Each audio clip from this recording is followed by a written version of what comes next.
জাতীয় নাগরিক কমিটির সমাবেশস্থলে ভাঙচুর এবং সমাবেশ শেষে ফেরার পথে গাড়িবহরে হামলার ঘটনায় রণক্ষেত্রে পরিণত হয়েছে গোপালগঞ্জ।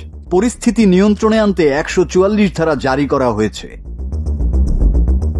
এর আগে সমাবেশ শেষে ফেরার পথে এনসিপির গাড়িবহরে হামলার ঘটনা ঘটে। এদিন বিকাল ৩টার দিকে শহরের পৌর পার্কের কাছে এই ঘটনাটি ঘটে।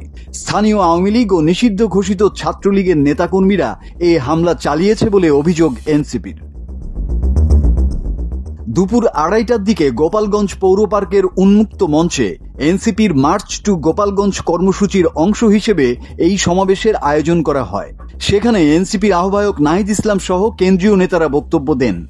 সমাবেশ শেষে ফিরছিলেন তারা। ফেরার পথেই তাদের গাড়িবহরে হামলা হয়। এনসিপির নেতারা গোপালগঞ্জের সমাবেশ শেষ করে টেকেরহাট হয়ে মাদারীপুরের উদ্দেশ্যে রওনা দিয়েছিলেন। পরে হামলার মুখে ছত্রভঙ্গ হয়ে যান তারা। এই মুহূর্তে এনসিপির নেতাকর্মীরা জেলা পুলিশ সুপারের কার্যালয়ে অবস্থান করছেন। সড়কে আটকা পড়া এনসিপির নেতাকর্মীদের গাড়িবহর নিরাপদ স্থানে সরিয়ে নেওয়ার চেষ্টা চালাচ্ছে আইন শৃঙ্খলা বাহিনী। তবে ১৪৪ ধারা জারির পরও হামলা অব্যাহত রয়েছে।